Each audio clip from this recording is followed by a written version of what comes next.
4 ሰዎች መገደላቸውን በጥይት የተመቱ መኖራቸውንና 10 ቤቶች መቃጠላቸውን የዞኑ ሀገረ ስብከት አስታውቋል።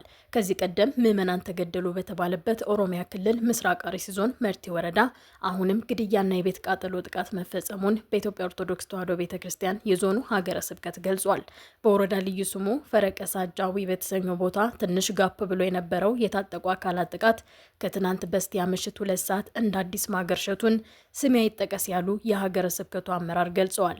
አመራሩ በሰጡት ቃልም 4 ሰዎች መገደላቸውን በጥይት የተመቱ መኖራቸውንና 4 ቤቶች ተቃጥለዋል ሲሉ በጥቃትም የደረሰውን የሰውና የንብረት ጉዳት ተናግረዋል።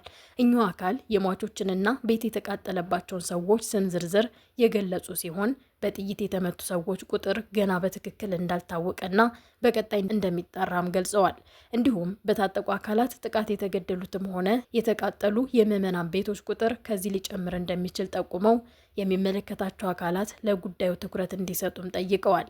ይህ አዲሱ ጥቃት በተፈጸመበት ፈረቀሳ ጃዊ በተባለው ቦታ ህዳር 14 ለ15 አጥቢያ 2018 ዓ.ም አንድ አባት ከ2 ልጆቻቸው ጋር በቤታቸው ተገለዋል የሚል መረጃም እንደዚሁ ደርሶ ነበር። በኦሮሚያ ክልል ምስራቅ አርሲ ዞን የተለያዩ ወረዳዎች በሚፈጸሙ የምዕመናን ግድያዎች በተያዘው ዓመት ብቻ ከ40 የሚልቁ ሰዎች ህይወት ማለፉንም የዞኑ ሀገረ ስብከት ከዚህ ቀደም መግለጹ ይታወሳል።